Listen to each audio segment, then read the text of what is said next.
You'll be walking out with the clothes on your back, friend. Edward said nothing. He just met Green's eyes with a calm that seemed out of place. You should thank him for being honest. The court stenographer captured every word. Edward's hands remained folded on the mahogany table, perfectly still. Across from him, his attorney Linda didn't flinch. She just kept writing as if the insult hadn't even registered. But there was a question Mr. Green never asked, one that Edward had prepared for quietly, a lifetime ago. I've seen your bank statements, Edward. You are broke. Edward's eyes held a secret that Green would never find in those domestic ledgers. This is over, Edward. Accept it. The deposition ended with that threat hanging in the air. But Edward didn't look like a man about to lose everything. He looked like a man who was waiting. Edward and Linda retreated to her small office, the scent of old law books filling the air. That deposition was a show, Edward. The law isn't decided by who shouts loudest. My grandmother left me something, Linda, before I ever met Sandra. A small account in Ireland. For my grandson, whose future I will not see. Keep this safe, no matter what. I kept that promise for 30 years. The account sat in a small bank in County Cork, forgotten by everyone except Edward and the bank manager, who still remembered his grandmother. We've had it pre-cleared, Edward. Separate property under Irish and American law. They can't touch it. Sandra called you uninspiring. She doesn't know what you've pulled off. Linda only smiled.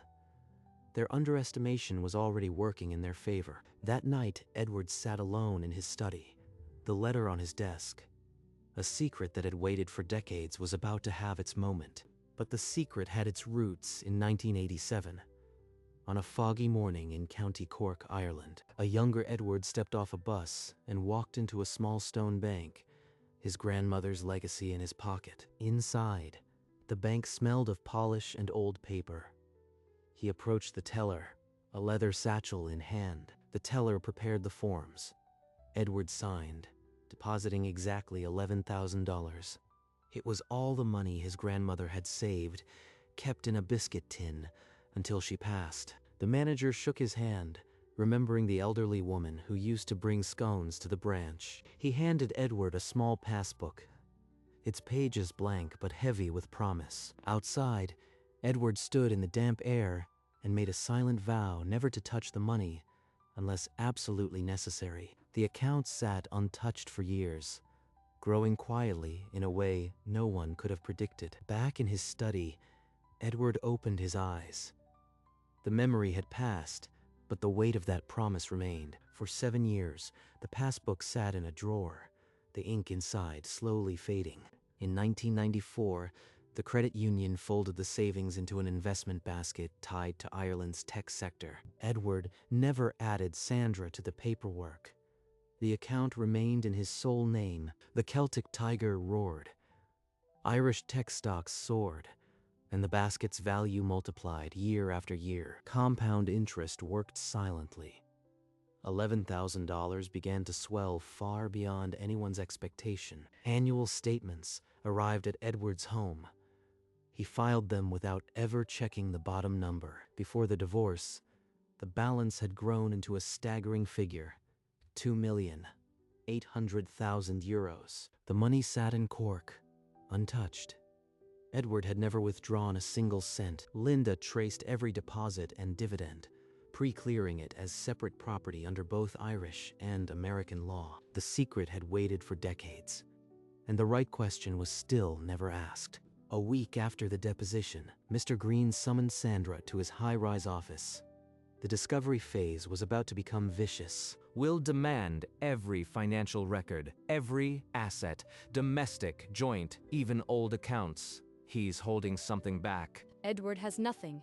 He's a retired high school teacher who still drives the same sedan he bought in 2006. The interrogatories landed on Linda's desk 2 days later, a thick stack demanding full financial disclosure under penalty of perjury. They're asking for everything. But can they find what they're not looking for? We'll list the American accounts, the house, the retirement funds. Nothing more. The Irish asset is legally exempt. Linda's response went back the same afternoon. Pages of domestic numbers, but no mention of County Cork. This is insufficient. He's hiding something. I can smell it. Sandra's expression hardened as she scanned the account summaries. Not a single international line item caught her eye. The discovery deadline passed. Green had the domestic picture, but the question that mattered, he still hadn't thought to ask. In Green's office, Sandra poured herself a glass of water. Green paced, his frustration barely contained. That small-time woman Linda is playing games. She thinks she can protect him with some legal loophole. Linda is uninspiring. She couldn't negotiate a parking ticket. Edward will fold. Edward, passing in the hallway, heard his wife's voice. His knuckles whitened on the doorframe. Then he walked on, later, in Linda's office. The incident still burned behind his steady gaze. They think you are just a quiet woman with a notepad. They have no idea what you've prepared. Good. Let them underestimate us. The law is on our side, and the paper trail is unassailable. She opened the thick Irish file, pre-cleared by 2 countries, incontestable and ready for the moment. Every page here is a shield. They can rage, but they can't breach this. Edward looked at the paperwork, then at Linda. The fear that had been gnawing at him finally loosened its grip. The night before the settlement conference, Edward fell asleep in his armchair. The fire had dwindled to embers. Quiet strength, Edward. The loud ones always misjudge. He woke with a start, the phrase still in his ears. The house was utterly silent. At Green's office, a supplemental interrogatory went out, demanding details of any foreign accounts, past or present. Green is trying a new angle. He's asking about international holdings. Is this it? Has he found us? Relax. The question is vague. My response will cite jurisdictional limits and move to strike. He gripped the phone, his pulse hammering, but her calm held him steady. He glanced at the mantel, at his grandmother's photograph. She had survived harder storms. By noon, Linda's objection was filed. The secret held but only by a few well-chosen words. The evening before the settlement conference, Edward arrived at Linda's office. The stacks of briefs had been cleared. Only one file remained. I've been waiting until the last possible moment to show you this. Is that the current balance? How much? 2.8 million euros. Your grandmother's $11,000 did that. For a long moment, Edward couldn't speak. The number rearranged everything he thought he knew. Tomorrow, Green will demand half of the marital pot. He'll be cocky. Let him, then I'll slide this across the table. Don't react. Don't explain. Just let the paper speak for itself. Your silence will be the loudest sound in the room. And if they argue it's commingled? They can try. We have the original 1987 documents, the investment basket records, a letter from the bank manager. It never touched marital funds. Edward looked at the statement, then at Linda. The quiet woman they'd dismissed was holding a weapon none of them had seen coming. Edward returned home, but sleep was a stranger that night. The rooms felt hollow, waiting. He sat in the dark study, the statement's figure still burning behind his eyes. Tomorrow they'll try to strip me bare. But I have something they can't imagine. We've already won, Mr. Green. By this time tomorrow, Edward will have nothing. Miles away, glasses clinked in a penthouse, but Edward could almost hear the false certainty in their celebration. Quiet strength, lad. The loud ones always misjudge. He looked at his grandmother's photograph, her steady gaze cutting through 30 years of silence. By dawn, the anxiety had hardened into something calmer, something old and unshakable. The day of the settlement conference had arrived. Edward stood at the window, watching the light spread. He adjusted the cufflinks his grandmother had given him, the same ones he wore the day he opened the account. Edward stood before the mirror in his navy 3-piece suit, the same suit he wore to the deposition. He left the tie undone, just as his grandmother advised a man facing trouble. Breathe freely, she said. You are quiet. Just listening. The city passed in a blur through the car window. Homes, schools, ordinary life. all of it feeling impossibly distant now. At the courthouse, Sandra's black car was already there. Green's Mercedes gleamed under the morning sun. Inside the conference room, Green was already at the head of the table, spreading his papers with the confidence of a man who believed he knew the ending. Sandra sat beside him, diamond rings catching the overhead light, her face a mask of cold, certain victory. Linda parked the car. The engine died, and for a long, suspended moment, neither of them moved. This is where they learn that quiet doesn't mean weak. Let's go. In the courthouse corridor, Linda stopped. She reached into her briefcase and withdrew the single Irish bank statement. Look at it one more time. This is what they've been too arrogant to ask about. Edward's eyes fixed on the number. The commas, the zeros, the bank's seal. It was no longer just a figure. It was weight, substance, vindication. I thought I understood, but holding it here, minutes before facing them, this is a different kind of quiet. That number is your grandmother's answer to every cruel word they've thrown at you.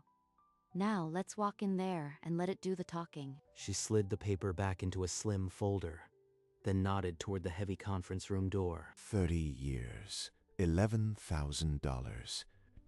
And now it's a sword. From within, Green's voice rang out, bright and rehearsed.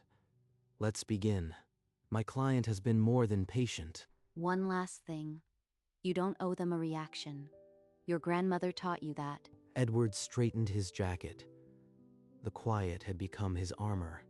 And then Linda pushed the door open. The conference room fell silent as Edward and Linda took their seats opposite Green and Sandra. We've been generous. The marital estate includes the house, the retirement account, the sedan, all of it split down the middle. My client has been more than fair. She's not asking for alimony, just what's hers. Sandra's gaze flicked to Edward, expecting a broken man. She found only calm, and it unsettled her more than anger would have. 50% of everything.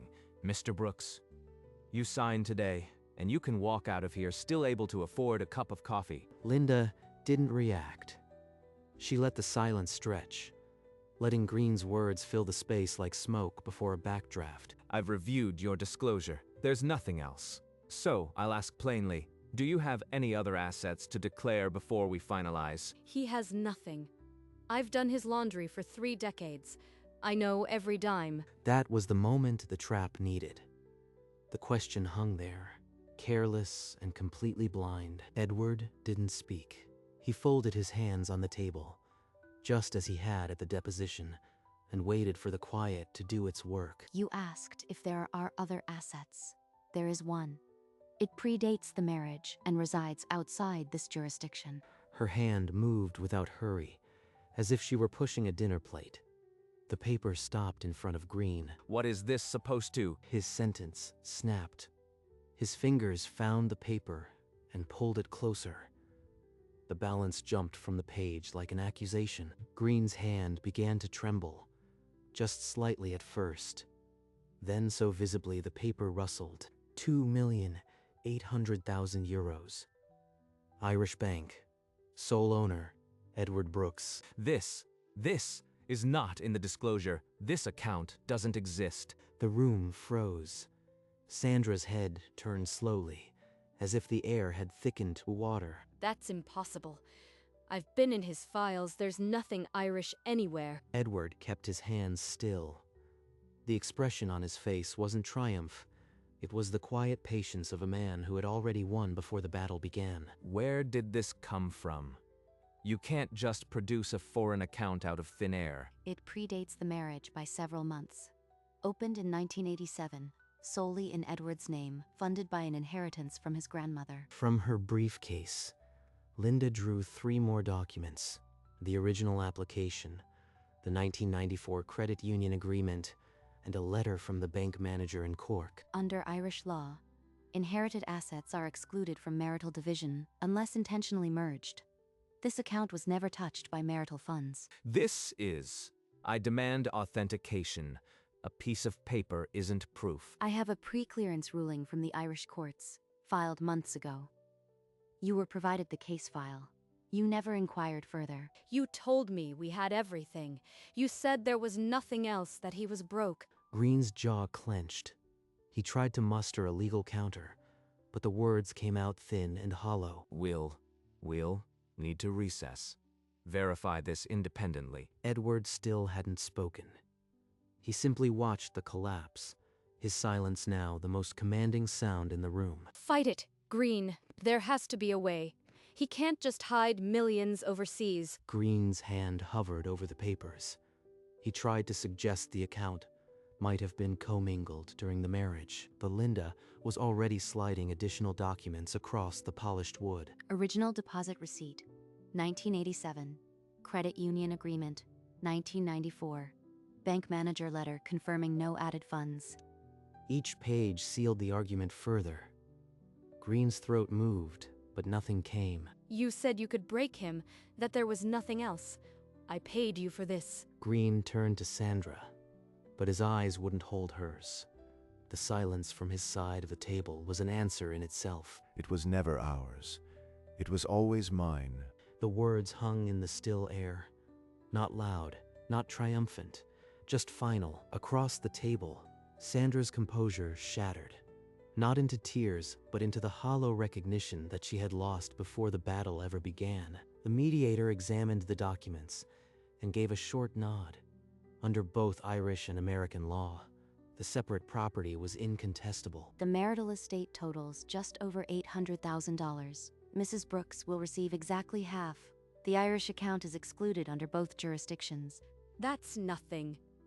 After 31 years, that's nothing. Green stared at the settlement terms.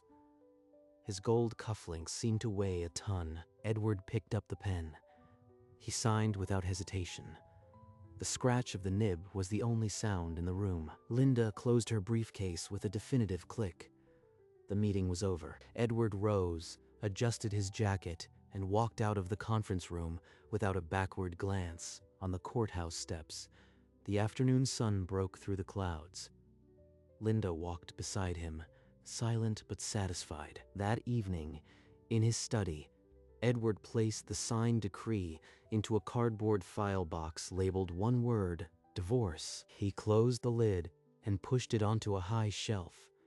The weight of 31 years finally lifted. Edward sat alone in the study, the silence around him cleaner than it had felt in decades. A few miles away, Sandra burst through the courthouse exit, her heels slapping the marble like gunshots. Green scrambled behind her. You destroyed me. All your promises worthless. Sandra, please. I didn't know the account was hidden. I can still. She turned away before he could finish, her cold fury leaving him stranded at the doors. Edward's phone buzzed on the desk. Linda's name glowed on the screen. It's done. Sandra and Green just left the building. She's furious. He's broken. You kept your promise. I'll head to the bank in Cork next week. Then I'll find my grandmother's village. Linda closed her briefcase with a definitive click. The meeting was over. Outside, the world had shifted.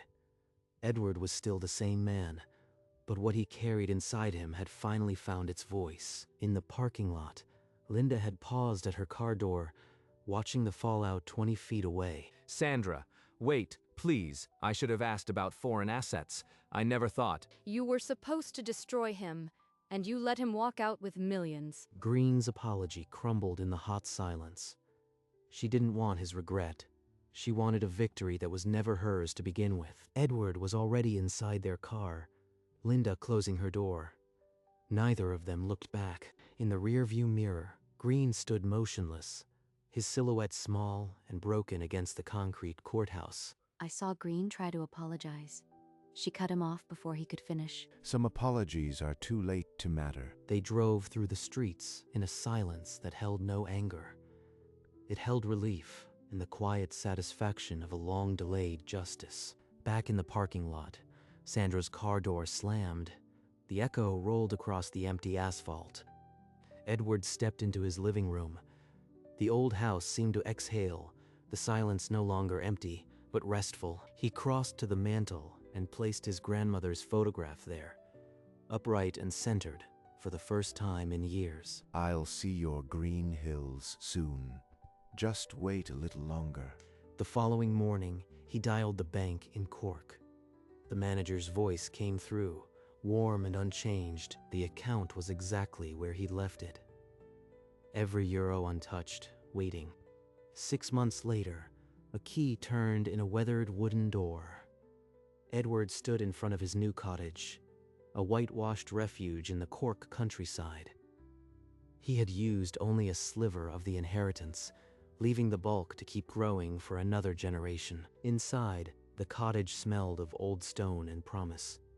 A fireplace stood dark, patient for the first winter fire. Through the kitchen window, the hills of Cork rolled out like a promise kept. Edward hung his jacket by the door and stepped fully into the quiet.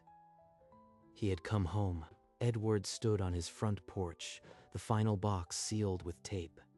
The for sale sign had already come down. He thought of the cottage in Cork, its white walls waiting under a soft rain. At the airport, Linda shook his hand firmly. You kept your grandmother's promise. Now go live it. The flight was half empty. Edward settled into his seat and pulled out the old letter. For my grandson, whose future I will not see. Keep this safe, no matter what. He had kept it safe. And now, it had carried him home. In a different city, Sandra sat in a small apartment. The half-share of the American assets had already been shaved by legal bills. She had won exactly what she would have received without the fight. The bitterness was the only extra. The plane banked over Dublin. Edward pressed his forehead to the cold window, the quiet of the new horizon spreading before him. A taxi dropped him at the gate just as the morning rain stopped. The cottage stood white and silent, roses climbing its walls. The front door opened fully. Inside, the air smelled of beeswax and peat. He set his grandmother's photograph on the stone mantel, positioning it until the light caught her smile. He struck a match, and the fireplace woke. Flames caught on split birch, chasing the damp from the room. Lowering himself into the old armchair, he looked around the room, not as a visitor, but as someone who belonged. He made tea in a heavy pot and sat by the window, watching a fresh rain begin to fall. Outside, the hills of Cork blurred green and soft. Inside, the fire popped and settled. He lifted the china cup and breathed in the steam. Somewhere in the room, his grandmother's photograph caught the firelight, her eyes steady through the decades. Edward took a sip, and the quiet around him was no longer a weapon. It was home. He set the cup aside and rose from the armchair. The fire had settled into glowing embers. He opened the cottage door, and the last light of day washed over him. Clean and hushed, he walked up the narrow lane, stone walls on either side, the path rising gently toward the ridge. At the top, he stopped. The whole valley lay beneath him, green, ancient, and quietly his. A faint, deeply content smile crossed his face, the kind that takes decades to earn. Quiet strength. The loud ones never ask the right question. The wind ruffled his silver hair. Below, the cottage chimney sent up a thin line of smoke. He had walked into that courthouse with nothing but a secret. He walked out with everything that mattered. The door of the cottage closed softly behind him. Inside, the fire still glowed, and his grandmother's photograph waited. He was finally home.